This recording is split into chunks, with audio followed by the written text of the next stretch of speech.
On se souviendra qu'au début de l'année, plusieurs sources d'incertitude alimentaient la nervosité des investisseurs. Donald Trump venait d'être élu et sa nouvelle administration était imprévisible, particulièrement en matière de politique commerciale. On se rappelle de l'annonce des tarifs réciproques du début d'avril et des fluctuations qui ont suivi. Le marché craignait un retour de l'inflation et un ralentissement de l'économie mondiale. Ultimement, l'ampleur des tarifs s'est avérée moindre qu'appréhendée et avec moins d'inflation qu'attendu, les banques centrales nord-américaines ont pu continuer de réduire les taux directeurs. Le contexte a finalement été favorable pour les marchés, pour l'économie et pour les entreprises du secteur financier. Par ailleurs, l'enthousiasme entourant l'intelligence artificielle s'est maintenu. L'Europe a bien fait alors que les multiples d'évaluations se sont renforcés. Et au Canada, l'or a continué de bénéficier de son rôle de valeur refuge dans un contexte d'incertitude géopolitique croissante.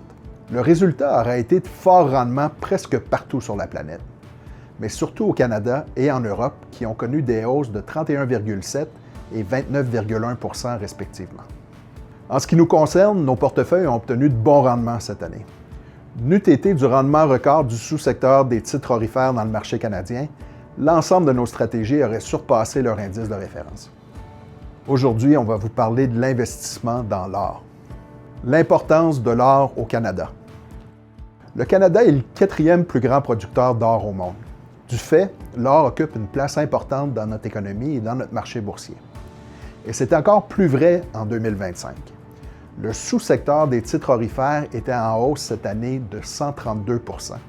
Et puisqu'il représente maintenant plus de 13 % de la capitalisation boursière canadienne, son essor explique à lui seul le tiers du rendement du marché canadien au cours de la dernière année.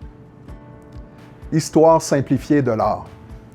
Grâce à ses propriétés uniques, rareté, brillance, malléabilité, divisibilité, résistance à la corrosion et facilité d'identification, on utilise l'or depuis des millénaires comme monnaie et pour la fabrication de bijoux.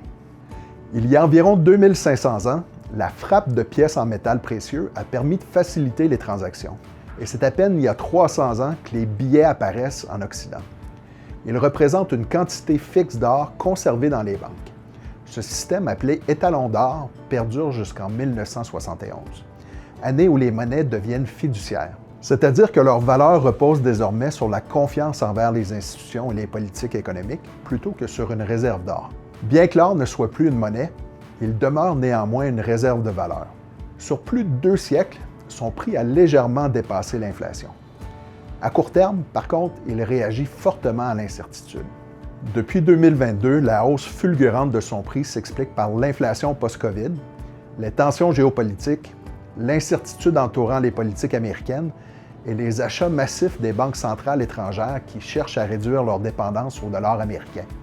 C'est arrivé dans le passé que le prix de l'or s'envole et historiquement, lorsque les tensions diminuent, le prix de l'or a tendance à se normaliser. L'or, ça sert à quoi? Moins de 10 % de l'or extrait du sol est utilisé à des fins industrielles. La balance se retrouve éventuellement dans des coffres-forts sous forme de lingots ou de bijoux, à part à peu près égale. John Maynard Keynes, un des plus grands économistes du dernier siècle, a évoqué l'absurdité de notre comportement relatif à l'or en écrivant « Nous extrayons l'or du sol, puis nous l'enterrons à nouveau dans des coffres ». L'or comme investissement. Contrairement aux entreprises, aux immeubles locatifs ou aux titres à revenus fixes, l'or ne produit rien. Pas de profit, pas de revenus, donc pas de rendement composé. Le prix et la demande de l'or sont ultimement influencés par la peur, l'inflation et l'incertitude géopolitique. Comme la demande est irrationnelle, elle est impossible à modéliser. Chez Allard et Associés, nous partageons l'opinion de Warren Buffett qui a toujours exprimé son scepticisme face à l'or en tant qu'investissement. Son argument principal repose sur l'idée que l'or est un actif non productif. Il ne génère ni revenus, ni dividendes, ni flux de trésorerie. À l'instar des autres actifs ayant les mêmes caractéristiques, telles les œuvres d'art, les cartes sportives, les thèmes, les pièces de monnaie, avec l'or, on s'enrichit si et seulement si on parvient à le revendre plus cher à un autre dans le futur. Et puisqu'on parle d'enrichissement, depuis nos débuts, il y a plus de 30 ans, on n'a jamais détenu de titre aurifère et ça nous a bien servi. C'est ce qu'on démontre à l'écran. En effet, malgré quelques périodes de surperformance du secteur aurifère, il a significativement moins bien fait que l'ensemble du marché à plus long terme. Chez Allard et Associés, nous demeurons convaincus du potentiel d'enrichissement à long terme que procure la détention d'actions d'entreprises profitables, solides financièrement et achetées à bon prix. Des sociétés qui répondent à des besoins concrets en fournissant des biens et des services, qui parviennent à augmenter leurs revenus et leurs marges bénéficiaires dans le temps et qui procurent des rendements à long terme supérieurs à l'or et aux sociétés aurifères. Après une excellente année 2025, si vous avez des questions sur vos portefeuilles, n'hésitez pas à nous appeler. Ça nous fera plaisir de pouvoir discuter avec vous.